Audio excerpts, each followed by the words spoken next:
Hi friends, இன்றைக்கி நம்ம சாஃப்டான இட்லி எப்படி செய்கிறதுன்னு பார்க்கலாம். இந்த மெத்தட் ட்ரை பண்ணி பாருங்கள். இட்லி பிடிக்காதவங்களும் விரும்பி சாப்பிடுவாங்க. வாங்க எப்படி செய்கிறதுன்னு பார்க்கலாம். 2 கிளாஸ் அளவுக்கு பச்சரிசி எடுத்திருக்கோம். அதே அளவுக்கு புழுங்கல் அரிசியும் எடுத்திருக்கோம்.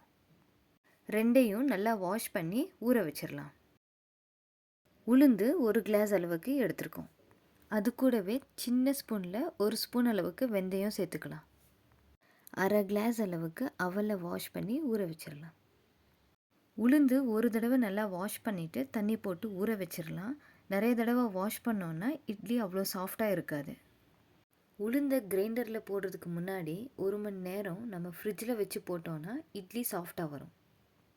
எல்லாம் 4 மணி நேரம் போல் ஊறிருக்கு. இப்போ ஃபஸ்ட்டு நம்ம உளுந்தை கிரைண்டரில் போட்டுடலாம். மாவு பதத்துக்கு வந்ததும் எடுத்துகிட்டு இப்போ அரிசி அவல் எல்லாம் சேர்த்த ஆரம்பிச்சிடலாம். உளுந்தையும் அரிசியும் செப்பரேட்டாக போட்டால் தான் நமக்கு மாவு அதிகமாக கிடைக்கும். அரிசி மாவும் ரெடி.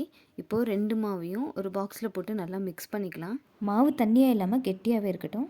தேவையான அளவுக்கு உப்பு சேர்த்து நல்லா மிக்ஸ் பண்ணிக்கலாம். நாங்கள் சாயந்தரம் அரைச்சிருக்கோம்.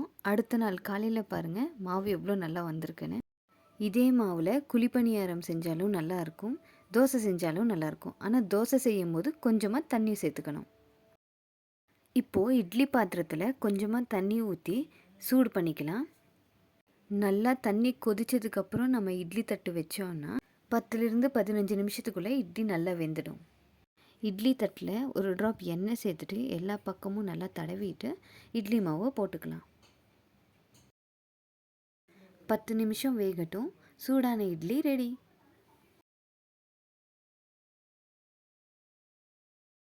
பாருங்கள் இட்லி எவ்வளோ சாஃப்டாக இருக்குன்னு. தேங்காய் சட்னியும் இந்த சாம்பார் கூடவும் வச்சு சாப்பிட்டா அவ்வளோ டேஸ்ட்டாக இருக்கும்.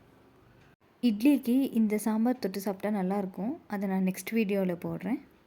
அதை பார்க்க எங்கள் சேனலை சப்ஸ்கிரைப் பண்ணிக்கோங்க.